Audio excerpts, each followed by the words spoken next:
Hello friends, स्वागत आहे तुमचं राणी जी के या चॅनलवरती।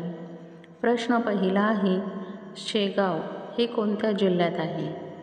Option A Amravati, B Buldhana, C Yavatmal, D Jalna. तुम्हाला उत्तर येत असेल तर कमेंटमध्ये सांगा। या प्रश्नाचं योग्य उत्तर आहे ऑप्शन बी बुलढाणा। बुलढाणा जिल्ह्यात शेगाव हे प्रसिद्ध तीर्थक्षेत्र आहे। श्री गजानन महाराज यांचे वास्तव्य लाभलेले हे ठिकाण विदर्भातील पंढरपूर असे संबोधले जाते। महाराजांच्या समाधीस्थळावर एक भव्य मंदिर बांधले गेले आहे। त्याची व्यवस्था श्री गजानन महाराज संस्थान पाहते व त्याचबरोबर इथे गार्डन देखील आहे। प्रश्न दुसरा आहे, विदर्भातील पंढरपूर म्हणून कोणते ठिकाण प्रसिद्ध आहे?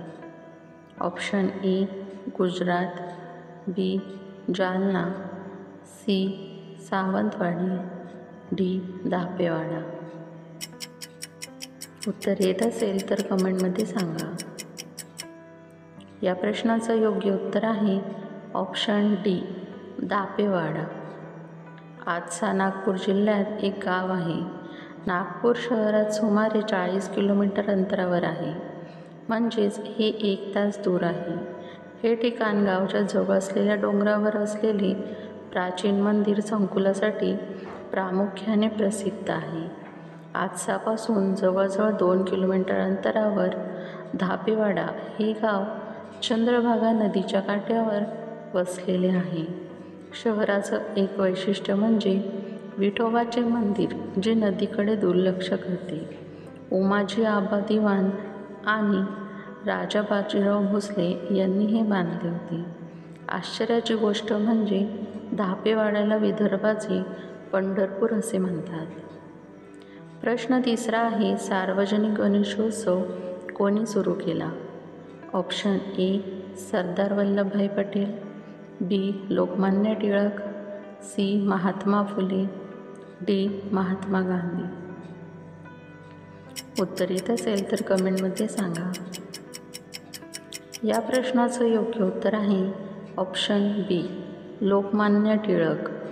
लोकमान्य टिळकांनी गणेशोत्सव साजरा करण्याची प्रथा सुरू केली। 1893 साली गणेशोत्सव सामुदायिक स्तरावरती साजरा करण्यास सुरुवात झाली होती। या उत्सवादरम्यान देशभक्तीवर गीते गायली जायची, तसेच राष्ट्रवादी विचारांचा प्रसार केला जाई। प्रश्न चौथा आहे, बौद्ध धर्माची स्थापना कोणी केली? Option A Jyotiba Phule, B Mahatma Phule, C Tathagat Gautam Buddha, D Mahavir.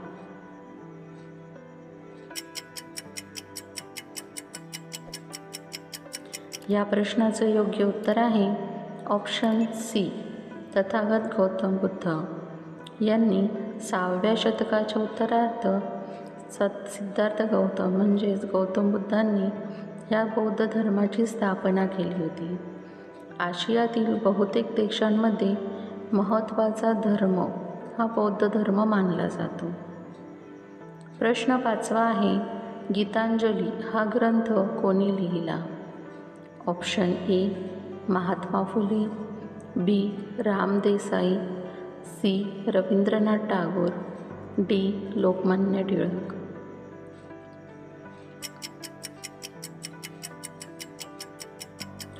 या प्रश्नाचं योग्य उत्तर आहे ऑप्शन सी रवींद्रनाथ टागोर। यांनी 1913 साली बरोबर 100 वर्षांपूर्वी कविश्रेष्ठ रवींद्रनाथ टागोर यांची गीतांजली काव्यसंग्रहाला साहित्याचा नोबेल पुरस्कार हा मिळाला होता। प्रश्न 6वा आहे, विश्वनाथन आनंद कोणत्या खेळासाठी प्रसिद्ध आहेत?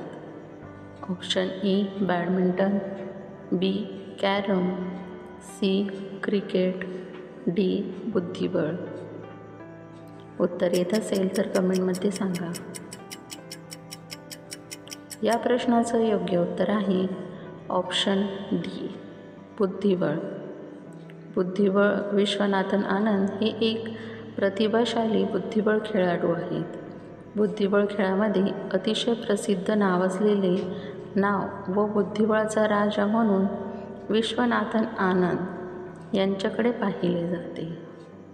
फ्रेंड्स, कोणाकोणाला बुद्धिबळ खेळायला आवडते हे कमेंटमध्ये सांगा. प्रश्न 7वा आहे, राष्ट्रीय संरक्षण दिन केव्हा साजरा केला जातो? ऑप्शन ए 21 जानेवारी, बी 22 फेब्रुवारी, सी 3 मार्च, डी 20 मार्च.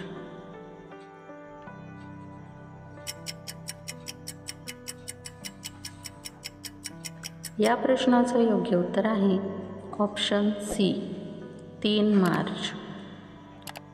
राष्ट्रीय संरक्षण दिवस हा आपल्या राष्ट्राचा सार्वभौमत्व आणि प्रादेशिक अखंडतेचे रक्षण करण्यासाठी सशस्त्र दलांनी केलेल्या बलिदानाचे स्मरण करण्याचा दिवस आहे.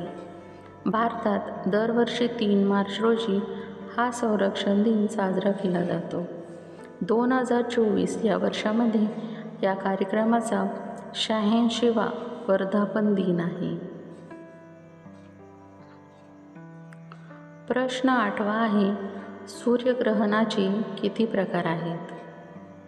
Option A 1, B 2, C 3, D 4.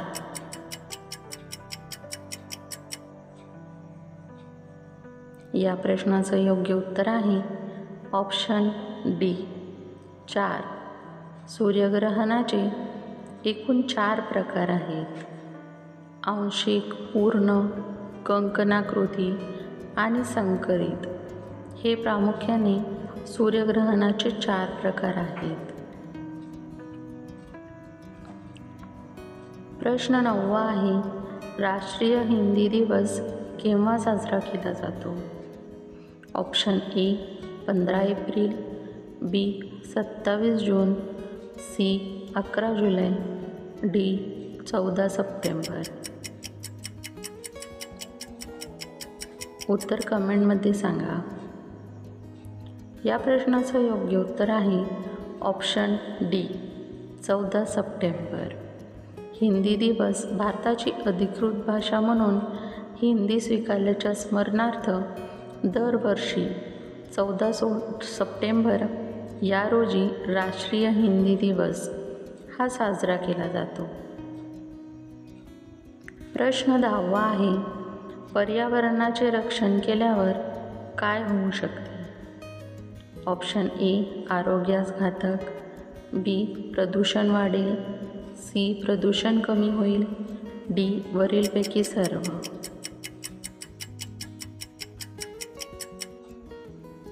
या प्रश्नाचं योग्य उत्तर आहे ऑप्शन सी प्रदूषण कमी होईल. पर्यावरणाचे रक्षण केल्यावरती प्रदूषण कमी होईल.